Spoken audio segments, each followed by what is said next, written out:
Hey, what's up? Today is Tuesday, the 8th of October. I've just completed my 27th, I believe, flight. And wow, we're almost there. I believe I'm now 35 hours. I got an extra 2 today, and they were logged as PIC time. I'm getting there. But let's talk about it more on the drive home. So in today's flight, I was finally able to head to Ken Jones. Finally, the weather was good, the time of day was good, and we had a very awesome flight. We didn't just go to Ken Jones, we also went to Boscobel as well afterwards. Flight took us from Tinson to Ken Jones to Boscobel, Ian Fleming, and then back to Tinson. So that's a total of 3 landings today and a total of 2 hours logged on the hubs. So a lot of great work was done today. Got to practice some soft field procedures to both takeoffs and landings. Had a little scare, a little go around going on the first attempt into Boscobel with some nice crosswinds. However, couldn't allow myself to panic, stayed calm, and still finish the mission, which at the end of the day, that's what matters most, finishing the job. And of course, getting home safely as well. So this flight was very long overdue. I didn't expect it to be this multi-leg flight, but I'm not complaining that it was. Going into Boscobel, Ken Jones, anywhere on the north coast, we normally go through Stony Hill. And Stony Hill is very prone to having clouds, especially later in the day. So it seems to be the best chance to go there is very early in the morning or almost first thing in the morning. If you wait any longer, those clouds are going to develop and they're going to stop you from getting that flight completed, which is what happened for the previous 2 attempts. But praise be to God, it was able to happen today, it was able to happen well, and there's no more complaints, just progress and more to come.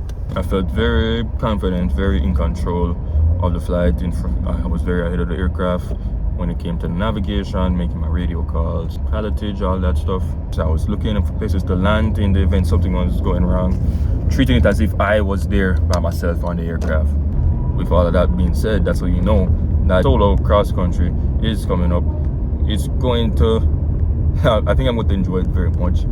It's going to be very, how should I say, I don't want to say daunting, but it will be very interesting, that first feeling of getting onto downwind of the airport, but then turning away to go to a different destination. That's definitely going to be a first time. So I'm looking forward to that. I know that I'm ready, because if I wasn't, my instructor would think I'm ready, the chief instructor would think I'm ready.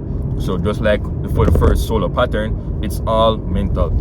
All I have to do is prove it to myself. That's it. The first leg of this flight, which was towards Ken Jones, it was pretty much uneventful. It went as planned. Despite it being the first time going there during my flight training, it wasn't the first time I've been there in general. I've been there twice before. And on top of that, I also did a practice flight in the simulator. Not very, but I was familiar with the area. I would have been able to navigate myself without the use of that navlog.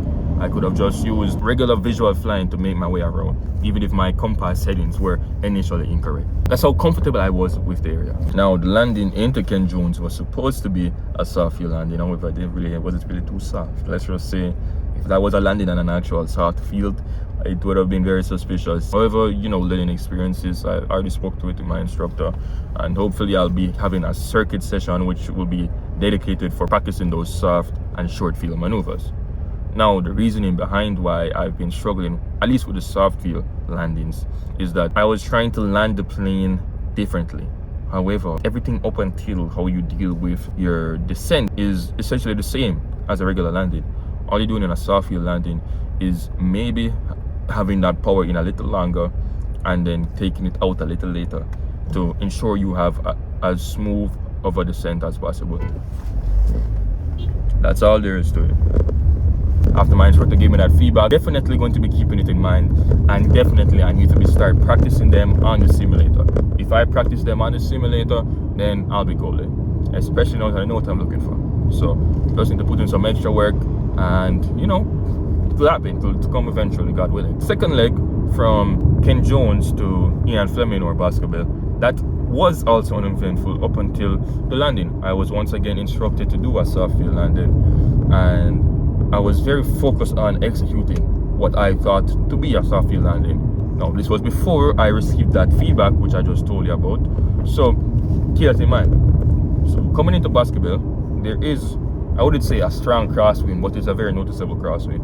Nothing I wasn't, struggling to deal with, however. Due to my mindset being focused on executing that soft field landing, there was a lot of focus, if not too much focus. I became very fixated. I was fixated on carrying out a soft field landing.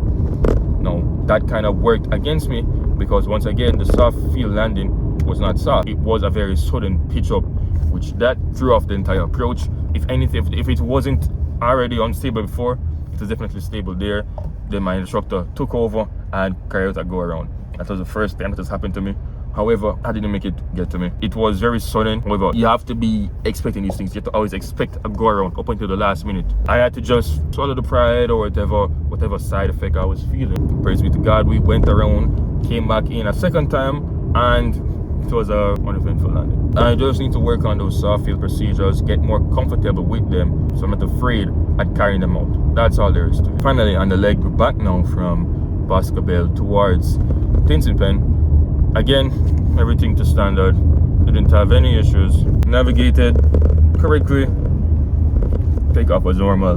Landing was normal.